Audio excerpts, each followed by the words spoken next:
Hi, it's Maura Gamble from Our Permaculture Life and the Permaculture Education Institute, and welcome back into my garden for another Live at 5.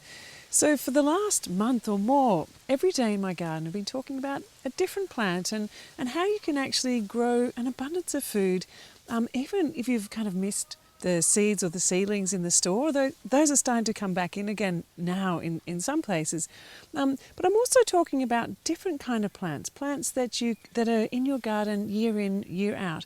Maybe some more unusual plants that possibly you've not seen before, or maybe you had but just weren't quite sure how to use them. So I was talking about another plant in my garden the other day, and a friend of mine, Lucy, said, "Could you talk about the plant that's behind you?" So this is Yacon, and so this is the plant that I wanted to chat with you today about. And there's lots of different ways to use Yacon. So Yacon is actually originally from the Andes, around Colombia, Peru, Bolivia, and it's a remarkable plant for many different reasons.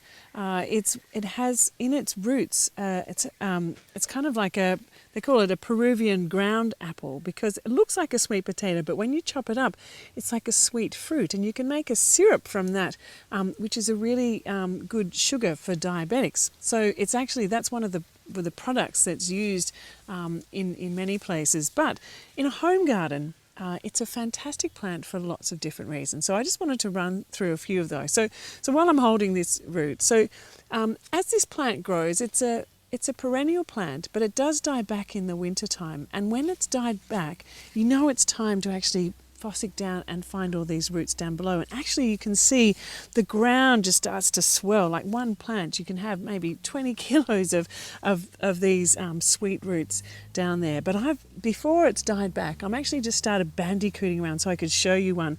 So this was one I just tucked off the side of the plant. I'll just chop it in half to show you.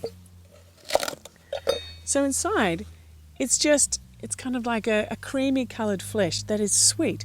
And so you can eat that raw, you can chop it up and add it into salad, you can put it into juices and smoothies. Say if you're having like a Waldorf salad, for example, you could use that as the apple alternative. Or just, eating it straight out of the garden like that. I generally just take off the peel and then just eat it straight. But you can also cook it. So you can peel it and cook it up.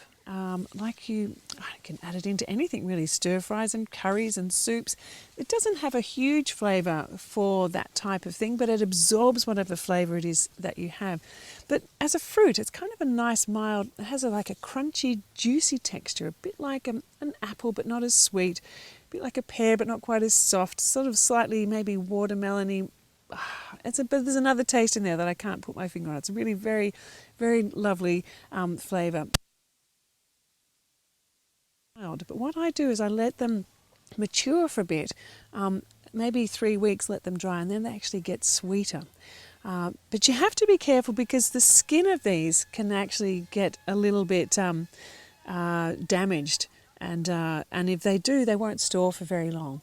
So I tend to try and see if we can kind of just harvest when we need them and eat them over a period of time. And then if you need to store them, you can actually make a puree and freeze them as well, or actually just freeze the whole thing. And then they're quite easy to peel and chop once you pull them out of the freezer. But they don't store very well on a shelf. They tend to go rotten. So they sort of either eat them fresh or freeze them. But it's not just the root, it's actually the leaves. So these leaves are also edible. You can chop them up and use them in any type of cooking. I tend to like the ones at the top here, the newer ones, the softer newer ones.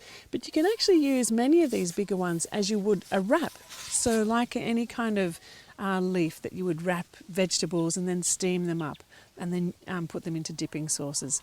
So in terms of actually... I've got some kids coming home.